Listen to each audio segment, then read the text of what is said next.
बात करते हैं जेबीटी की भर्ती को कैंसिल करने की। देखिए, ये वो भर्तियां हैं जो अभी जिनमें या तो वेटिंग पैनल नहीं आया था या फिर जिनमें जो काउंसलिंग हो गई थी लेकिन रिजल्ट नहीं आया था, मतलब अपॉइंटमेंट ऑर्डर नहीं आया था। फॉर एग्जांपल हमीरपुर जिला भी उसमें से एक है। इनको लेकर सरकार की तरफ से एक लेटर चला गया है, लेटर डायरेक्टरेट को चला गया है कि अब पेंडिंग जहां भी भर्तियां चल रही थी जिसमें बीएड को एंटरटेन किया गया था जेबीटी की भर्ती में, चाहे उनकी काउंसलिंग हो चुकी हो, चाहे अभी उसमें रिजल्ट आना बाकी हो, चाहे उसमें एक रिजल्ट आ गया है लेकिन दूसरे में जो वेटिंग लिस्ट है वो जारी होना बाकी हो, तो इन सारी प्रक्रियाओं को कैंसिल कर दिया गया है। मतलब यह हुआ कि जो भी पुराना प्रोसेस जेबीटी की भर्ती का है जिसमें बीएड को एंटरटेन किया गया है उस प्रोसेस को कैंसिल कर दिया गया है। तो ये एक रिटन ऑर्डर चला गया है एलिमेंट्री एजुकेशन को, और अब जो हमीरपुर की काउंसलिंग के बाद रिजल्ट का इंतजार कर रहे हैं वो रिजल्ट नहीं आएगा, वो भर्ती प्रक्रिया कैंसिल हो गई है। ये इंपॉर्टेंट इंफॉर्मेशन थी और ये इंफॉर्मेशन इसलिए आई क्योंकि हमारे कई व्यूअर्स ने इसके बारे में जानकारी चाहिए और जब हमने इसको ट्रेस किया तो इसमें असली बात ये निकली। और ये जो ऑर्डर है ये एलिमेंट्री एजुकेशन को चला गया है। तो ये अब जेबीटी की भर्तियां उसी पुराने आरएनपी रूल के तहत होंगी जो ऑलरेडी चल रहा है, जिसमें बीएड के लिए कोई जगह नहीं है। लेकिन जो बीएड के लोग अपॉइंट हो चुके हैं, उनको लेकर जो अपडेट है वो भी हम आपको देना चाहते हैं और उनके लिए आप ये राहत की खबर समझ सकते हैं।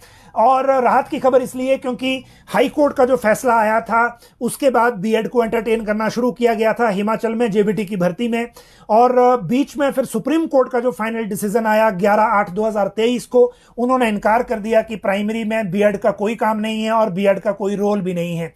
इसीलिए लेकिन इसके बीच में 131 बीएड टीचर ऐसे हैं जो जेबीटी की पोस्टों पे लग गए हैं। इसके बाद हिमाचल हाई कोर्ट ने राज्य सरकार से पूछा था उनका स्टैंड क्या है, वो इन बीएड टीचर्स का क्या करना चाहते हैं।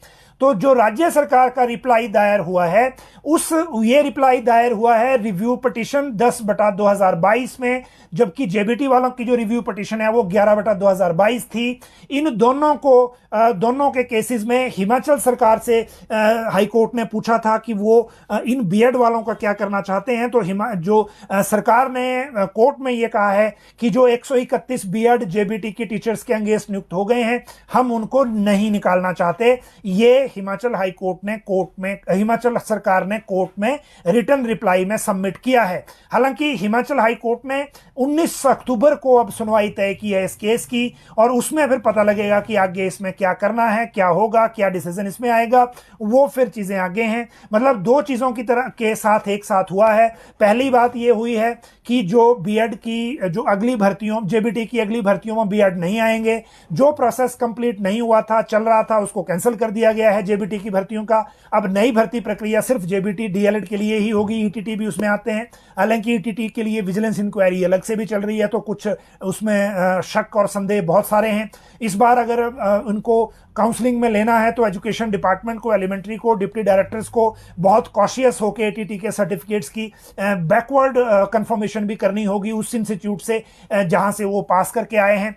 और जहां तक बात बीएड की है तो एटलीस्ट जिन 131 को नौकरी लग गई है जेबीटी के पदों के अगेंस्ट जो नहीं लगनी चाहिए थी, लग चुकी है, इसलिए राज्य सरकार ने यह व्यू लिया है कि एग्जिस्टिंग डेट पर जब वो लगे हैं उस वक्त जो प्रिवेलिंग रूल वैसे थे, स्थितियां वैसी थी एनसीटी की चिट्ठी के मुताबिक, तो उनको कंटिन्यू किया जाए। हालांकि अंतिम फैसला हाई कोर्ट से अभी आना है, लेकिन राज्य सरकार उनको निकालना नहीं चाहती। ये अभी का अपडेट है। अब